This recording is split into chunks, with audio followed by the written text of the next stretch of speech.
ബംഗാളി പയ്യൻ മുതലാളിക്ക് കാശുണ്ടാക്കി കൊടുക്കാനുള്ള വഴിയാ നോക്കുന്നതെന്ന് തോന്നുന്നു. അഴുകിയത് അത്രയും പറക്കിയിട്ടേക്ക്. ഇനിയിപ്പോ ആരാണാവോ? ഓ, ശാലിനി. ആ മോളെ, നീ എവിടെയാ? ഏത് റേഞ്ചില്ലാത്ത സ്ഥലത്താ നിക്കുന്നേ? ഇന്നലെ ഇന്നുമായിട്ട് എത്ര പ്രാവശ്യം ഞാൻ വിളിച്ചു, ഒരറിവും ഇല്ലായിരുന്നു. കുട്ടികളൊക്കെ എന്തേ? നന്നായിട്ടിരിക്കുന്നോ? അത് പിന്നെ അമ്മ, ഇവിടെ ഞങ്ങൾക്ക് കുറച്ച് പ്രശ്നങ്ങളൊക്കെ ഉണ്ടായി. എന്ത് പ്രശ്നം? അത് പിന്നെ പ്രശ്നം ഉണ്ടായത് മക്കൾക്ക്.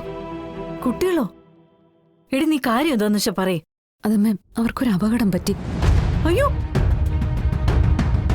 അപകടം? ഇപ്പൊ കുഴപ്പമൊന്നുമില്ല. അടുത്തൊരു ഹോസ്പിറ്റലിൽ കൊണ്ടുവന്ന് ട്രിപ്പൊക്കെ കൊടുത്ത് കിടത്തിയിരിക്കും.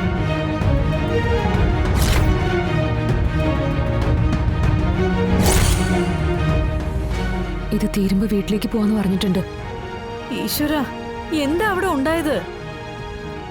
ഞാനിവിടെ നിൽക്കുന്നെന്ന് മാത്രമേ ഉള്ളൂ. എന്റെ ചിന്ത മുഴുവൻ നിങ്ങളുടെ കൂടെ ആയിരുന്നു. എടി മോളെ, പരിചയമില്ലാത്ത സ്ഥലമല്ലേ, എന്റെ പേടി മുഴുവൻ അതായിരുന്നു. എടി, എന്നിട്ട് വിഷ്ണു എവിടെ?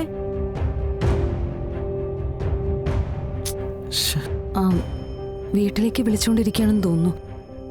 എടി, ഇവിടെ വന്നപ്പോഴാ ഫോണിൽ റേഞ്ചൊക്കെ കിട്ടിയത്. അതുകൊണ്ട് ഓരോരുത്തരായിട്ട് വിളിക്കുക.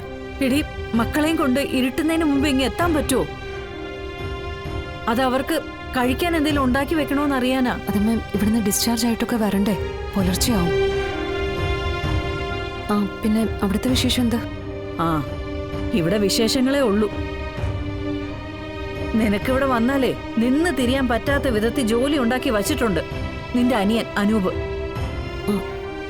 എടി മോളെ, അവൻ ആ പെങ്കുച്ചിനെ വിളിച്ചോണ്ടിങ്ങി വന്നു. ആരെ?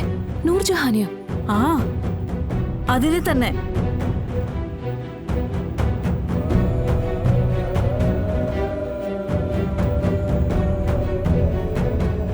എടി, രജിസ്റ്റർ ഓഫീസിൽ കൊണ്ടുപോയി കല്യാണവും നടത്തിയിട്ട് ദേ ഇവിടെ കൊണ്ട് നിർത്തിയിട്ടുണ്ട്.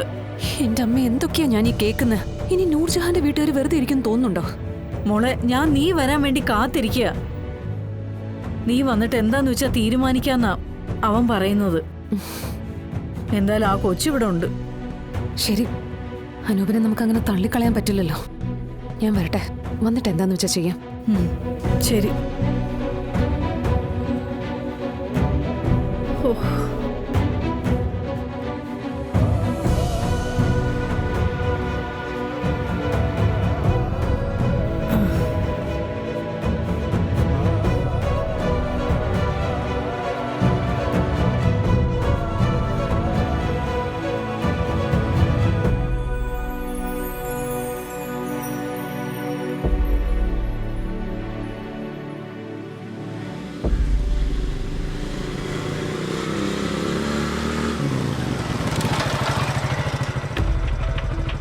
ഹോട്ടലിനുള്ളിലേക്ക് നോക്കിയായിരുന്നു അച്ഛാ?